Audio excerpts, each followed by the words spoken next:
I'm gonna do something I haven't done in a while. No, not make a mainstream wrestling video. More like just doing what I used to do in January when I was 14, making these videos. Hey, what up, big guy? 3, 10, back at it. And then I'll do something at the very end of the video that I also used to do back then.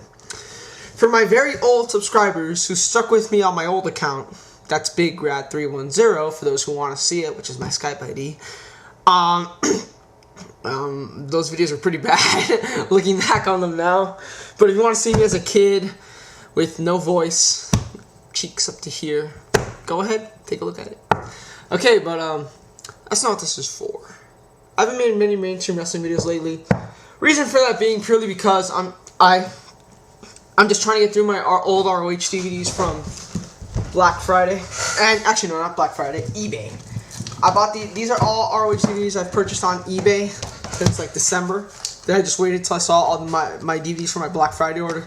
Escape from New York, watching this one now, it's good. Homecoming, Punk, the final chapter. Night of the Grudges 2. That is sealed, ladies and gentlemen. Buffalo Stampede, A Night of Tribute, Hell Freezes Over, Fighting Spirit, except for Son of Fighting 2. So I'm just trying to finish these while I can. So that's why I'm kind of seeing many mainstream wrestling videos, which is kind of sad because the indie scene right now is kind of, you know, nothing's really going on. Gold Rush doesn't come out until next week. As the Worm Turns ain't gonna come out for a while because it's fucking PWG. And the King of Trios tournament starts this weekend. It probably won't be released on DVD for another month. So really, there's not really current indie stuff I can review. So I'm just trying to get through this old stuff right now. But anyways, that's not what this video is about. When you get home, you have your little rituals. You know, some people come home and just play video games. Some people come home, you know, whether it be from school or work, and they probably sit on the couch and put their hands where they normally aren't during the day. If you catch my drift. Anyways, and, sorry for that. And some people, like myself, I just come here to my chair, lie back like this, put on TV, get a book, or go on the internet, get a drink with me. Pepsi today, usually it's Gatorade or water. I just sit here and I just kind of relax for a few minutes before I have to start my work, before I have to get preoccupied. I kind of just like distance myself from the world. That's why when I make videos, sometimes I make them at this time. So I do that, and I'm doing that today. I come home, I go on YouTube, and I see on TNA's YouTube page, Samoa Joe returns, and I heard that he came back, so I just wanted to see it. And let me just say, he looks great. He looks great. He's not wearing the cargo pants anymore. He's not wearing the blue and silver, blue and black, oh my god, I forget. Tights that he would wear up to his knees. He looks in a lot better shape. He looks like he lost a lot of weight, and I gotta give him props for that. Props for Joe. 2 months, I think. So yeah, he looks great, and he went in the ring and was just busting out enziguris. And he did a thing where he slaps the guy in the corner a bunch of times, and then he turns around like this and enziguri to the back of the head. I love that spot. And then he gave Robert Roode a muscle buster with one hand. He put him with 2 hands, and then just put one hand down and lifted him in the air like that. Boom, muscle bustered him down.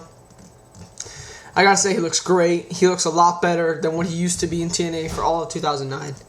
And really, I gotta give him credit for that. And, you know, it just got me thinking about Samoa Joe and my experiences with the Samoa Joe character. Let's give a brief history after this Pepsi break.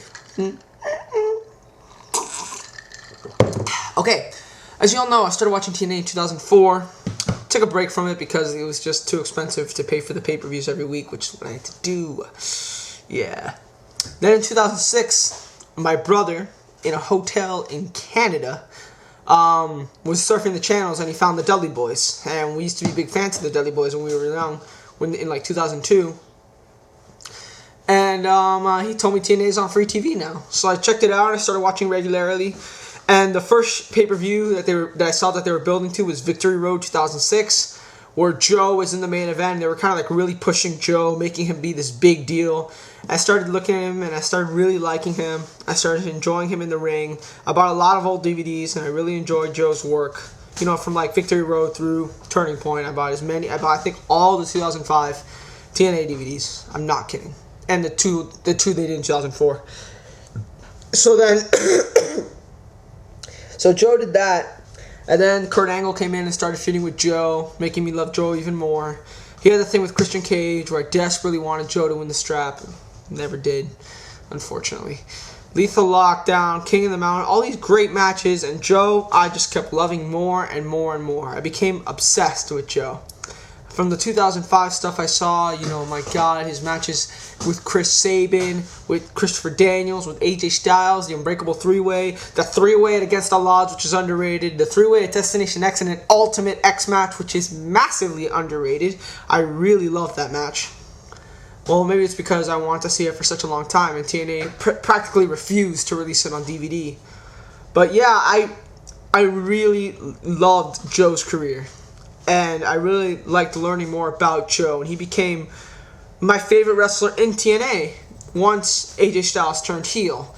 Not that I was, you know, this guy who loves the baby faces and hates the heels or anything by that age. You know. It wasn't until like March 2007. I swear to God, it wasn't until March 2007 when I knew wrestling was scripted. I'm not kidding. That's 6 years. I knew it was fake. I just did not know how. And I did not even know they were scripted until I read Foley's third book. Yeah, call me pathetic. Sorry.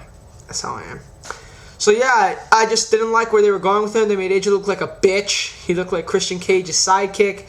I really hated him as a heel. I really hated AJ as a heel in 2007. So Joe became my favorite wrestler. And I kind of turned to Joe. I loved him in the ring. I loved him on the mic a little.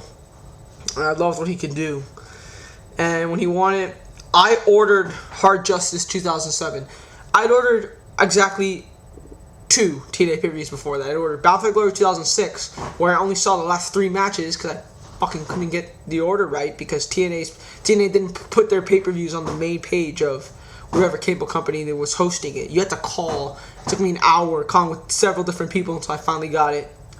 Final Resolution 2007, just because I thought it looked like it had a great card and Joe was fighting Kurt Angle. That's why I kind of like that match a lot. I kind of think that pay-per-view is a little underrated. Not that I think it's good or anything, but I think people crap on it too much. I ordered Hard Justice 2007 just to see Joe win the belt. Just because I truly, truly thought Joe was going to win. I hoped, I prayed that Joe was going to win. That pay-per-view was garbage, and Joe didn't win. So I felt really gypped, which is why I did not order another TNA pay-per-view until Lockdown 2008. When again, I bought it just to see if Joe would win. When they didn't give Joe the strap, that was the beginning of the end for me in TNA. And No Surrender, I remember at No Surrender, building to No Surrender, Joe was the thing with Christian. And then I told myself, after Bound for Glory, you're done. Bound for Glory came. I didn't order it. I didn't care. I read the results. I said, okay. And then I just stopped watching TNA. Until Final Resolution time, where I suddenly just had an urge to go back. I don't even remember why I stopped. But I remember thinking for weeks and weeks, do you want to go back to TNA? Do you want to go back? I decided to come back. And Lockdown, I ordered just to see Joe fight Angle. I thought the match is a little overrated, but Joe finally won the title, which is all I cared about. And I ordered a lot more pay-per-views that year just to see Joe. I ordered Slammiversary. I ordered Bound for Glory. I ordered No Surrender. No. I wanted to order Hard Justice, but I couldn't. So yeah, I really loved Joe's reign. I didn't think they made him look that good. And then Joe fucking fell down the shitter. No ifs, ands, or buts about it. If you kind of think about it, the worst thing that has happened to Joe started when he won the TNA title. Ironic, isn't it? He had that really bad title reign, and then we had the Nation of Violence, and then the pointless heel turn. And then the best match, the third best match in TNA history, in my opinion, behind the original Unbreakable 3-Way and the Cage at Turning Point 2004. So now Joe is back. And he's looking good and he's looking better than ever. I will order more pay-per-views to see Joe get title shots. I've always loved Joe. I'm so glad that he's back. I saw a bunch of ROH stuff from him. I saw his early stuff, his 2003 stuff when he was champion. I saw his 05 stuff, 04 stuff. He's great. Great wrestler. Give a lot to Ring of Honor. Probably it's either Joe, Punk, or Danielson, who's the Babe Ruth of Ring of Honor. I'll probably make a video on that. But yeah, those are my thoughts on Joe, what he meant to me, and how I'm so happy that Joe is back. And I would love to one day go to a TNA show and meet Joe in person. Thank you guys.